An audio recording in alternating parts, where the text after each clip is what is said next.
There's nothing quite as devastating as the rumor of a rodent problem in a restaurant. Hi, my name is James with the Animals in the Attic Restaurant Division.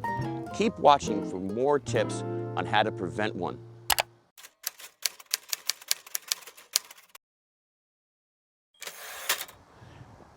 If you have a rat problem in your restaurant, you probably have holes that they've created throughout your baseboards and drywall.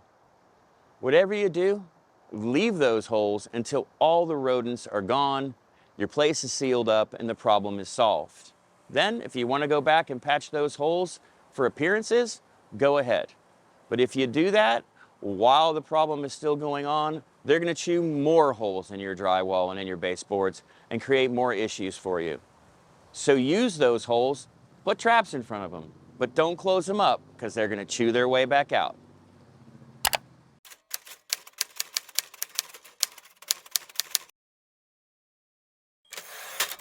Multi-unit buildings.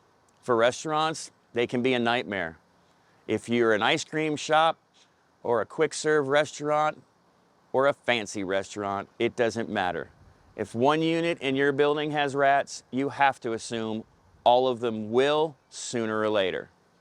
First thing you're going to hear is, but there's a firewall in between. Firewalls are great to slow down fires. They don't stop rats or insects, and they don't hermetically seal to the roof. What they do have is a gap up there and plumbing and conduit going through all the walls. Don't be convinced because someone tells you you have a firewall that you're not going to get the guy's rats from next door. It's a fact. You will.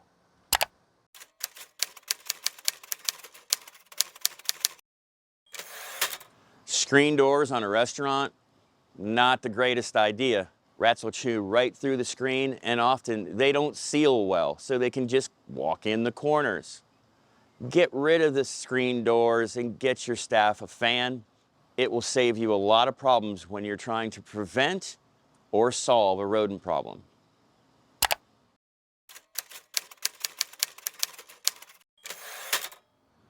Well, you have rats in your restaurant, and you're wondering, what happens with the urine and the feces? Well, typically it's inside the booth or on the floor or in dry storage on a rack.